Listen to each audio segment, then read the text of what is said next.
নমস্কার, আমার বুড়িভোজ চ্যানেলে সকলকে স্বাগত জানাই। Welcome to my channel Buribhoj. আজকে বানাবো অন্যরকম স্বাদে নিরামিষ চানা মশলা। তার জন্য প্রথমে কড়াইতে সর্ষের তেল দিয়ে দেব। অবশ্যই কাবলি ছোলাটাকে সারা রাত ভিজিয়ে রাখতে হবে।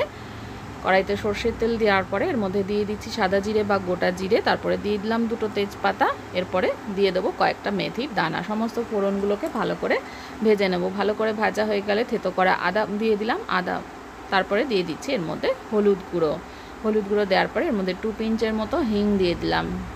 হিং দেওয়ার সাথে সাথে দিয়ে দিচ্ছি ছোটো ছোটো টুকরো করে কেটে রাখা আলুগুলো। এবার সমস্ত কিছু মিক্স করে নিয়ে আলুটা ভেজে নিতে হবে। 2 মিনিট মতন আলু ভেজে নেওয়ার পরে এর মধ্যে ছোটো ছোটো করে কুচিয়ে রাখা টমেটো আর কাঁচা লঙ্কার টুকরো অ্যাড করে দিচ্ছি। দিয়ে ভালো করে মিশিয়ে নিয়ে টমেটোটাকেও আলুর সাথে ভেজে নিতে হবে। এবার এর মধ্যে দিয়ে দিলাম স্বাদ মতো নুন দিয়ে কিন্তু আমি কাবলি ছোলাটা সেদ্ধ করে নিয়েছি, তাই নুনের পরিমাণ খুব বেশি দেব না। এটা আমি ওভারনাইট ভিজিয়ে রেখে 5টা সিটি দিয়ে সেদ্ধ করে নিয়েছি। এবার দিয়ে দিচ্ছি এর মধ্যে জিরে গুঁড়ো, 1 টিস্পুন মতো জিরে গুঁড়ো দিয়ে দিলাম। আঁচটা অবশ্যই কমিয়ে রেখে গুঁড়ো মশলা অ্যাড করতে হবে। এবার দিয়ে দিলাম একটু লঙ্কার গুঁড়ো, এটাও ভালো করে মিক্স করে নিচ্ছি। এবার আমি এর মধ্যে সেদ্ধ করে রাখা কাবলি ছোলাটা দিয়ে দেবো। কাবলি ছোলা কিন্তু খুব বেশি জল দিয়ে সেদ্ধ করবার দরকার নেই, কারণ জলটাও আমি ইউজ করে নেব।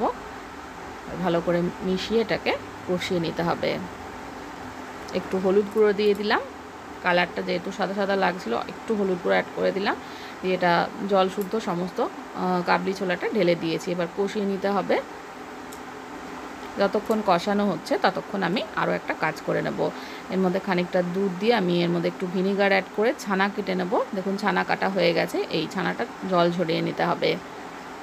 এদিকে মশলাটাও অনেকটা কিন্তু কষানো হয়ে এসছে, আরও একটু কষিয়ে নেব। ছানাটাকে ঠান্ডা করে মিক্সিতে পেস্ট করে নেব। ভীষণ সুস্বাদু হয় এভাবে ছানা পেস্ট করে দিলে পারে।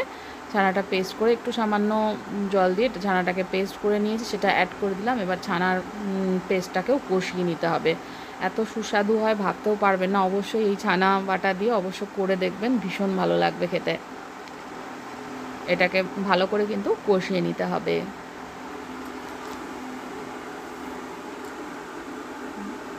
দেখুন এটা প্রায় কষানো হয়ে এসছে। আস্তে আস্তে সমস্ত কিছু থেকে, মশলা থেকে, ছানা থেকে তেল ছাড়তে শুরু করেছে। এটা কিন্তু অনেকটাই কষানো হয়ে গেছে।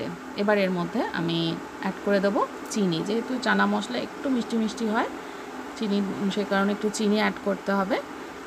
চিনিটাকে ভালো করে মিশিয়ে নিলাম, মিশিয়ে আরও একটু কষিয়ে নিলাম। কষিয়ে নেওয়ার পরে এবার আমি এর মধ্যে দিয়ে দেব গরম জল অ্যাড করব। জলটাকে একটু গরম করে নিলে অনেক বেশি টেস্ট হবে, তাই আমি গরম জলের ব্যবহার এর মধ্যে করব। একদম শুকনো শুকনো হয়ে যাওয়ার পরে এবার আমি এর মধ্যে দিয়ে দেব গরম জল করে রেখেছিলাম, সেটা অ্যাড করে দিলাম। এবার এটাকে ফুটিয়ে নিতে হবে, একটু ঘন করে নেব গ্রেভিটা। যেহেতু এর মধ্যে পেঁয়াজ বাটা বা রসুন বাটা পড়ছে না বা কোনো ক্রিম জাতীয় কিছু পড়ছে না, সেই কারণে কিন্তু ছানা বাটাটা দিলে অসাধারণ একটা টেস্ট হয়।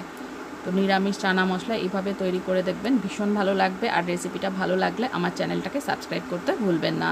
এবার এর মধ্যে লাস্টে এলাচ, দারচিনি, লবঙ্গর গুঁড়ো দিয়ে দিলাম, মানে গরম মশলা গুঁড়ো অ্যাড করে দিলাম। এবার গরম মশলাটাকে মিক্স করে নিচ্ছি। মিক্স করলেই এটা একদম তৈরি হয়ে যাবে। এটা রুটি, পরোটা এগুলো দিয়ে খাওয়ার জন্য একদম রেডি।